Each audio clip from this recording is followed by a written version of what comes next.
పేర్లో ఏముంది అనుకుంటున్నారా? పేరులోనే ఉంది అసలు మహిమ. ఇందుకు తిరుమల వైకుంఠ ద్వార దర్శన టోకెన్లే నిదర్శనం.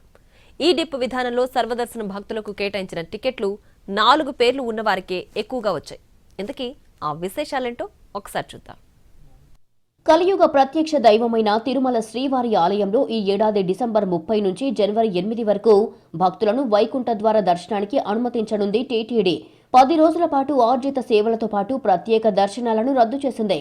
ఇక మొదట 3 రోజులకు సంబంధించి గతంలో ఉన్న ఆఫ్లైన్ విధానాన్ని రద్దు చేసి ఆన్లైన్ విధానంలోనే జారీ చేసింది. ఆన్లైన్లో నవంబర్ 27 నుంచి డిసెంబర్ 1 వరకు భక్తులు రిజిస్ట్రేషన్ చేసుకుంటే డిసెంబర్ 2న ఈ డిప్ విధానంలో టికెట్లను జారీ చేసింది. ఈ డిప్ కోసం దేశవ్యాప్తంగానే కాకుండా విదేశాల నుంచి కూడా 23,64,000 మంది భక్తులు రిజిస్ట్రేషన్ చేసుకోగా 1,89,000 దర్శన టికెట్లను ఈ డిప్ విధానంలో కేటాయించింది టీటీడీ. దేశవ్యాప్తంగా 28 రాష్ట్రాలకు సంబంధించిన భక్తులతో పాటు దుబాయ్కి చెందిన వారికి కూడా దర్శన టోకెన్లు దక్కాయి. ఇక్కడే అసలు విషయం ఉంది. ఈ డిప్ విధానంలో 1,89,000 దర్శన టోకెన్లు జారీ చేయగా దాదాపు 21,000 టోకెన్లు నలుగురి పేర్లపై రావడం యాదృచ్ఛికమా లేక స్వామివారి మహిమ అన్న చర్చ సాగుతోంది.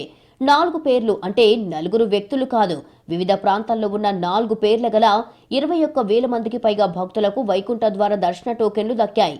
వెంకట్, శ్రీనివాసులు, లక్ష్మి, కృష్ణ ఇలా భగవంతుడి పేర్లు కలిగిన వారికి ఎక్కువగా దర్శన టోకెన్లు లభించాయి. వెంకట పేరున్న 6,983 మంది టోకెన్లు పొందారు. అలాగే లక్ష్మీ పేరుతో 6,961 మంది ఉన్నారు.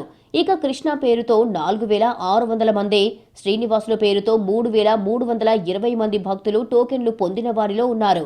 మొత్తంగా స్వామివారి పేరు కలిగిన 15% భక్తులకు టికెట్లు దక్కడం ఆ 7 కొండలవాడి మహిమేనని చర్చించుకుంటున్నారు.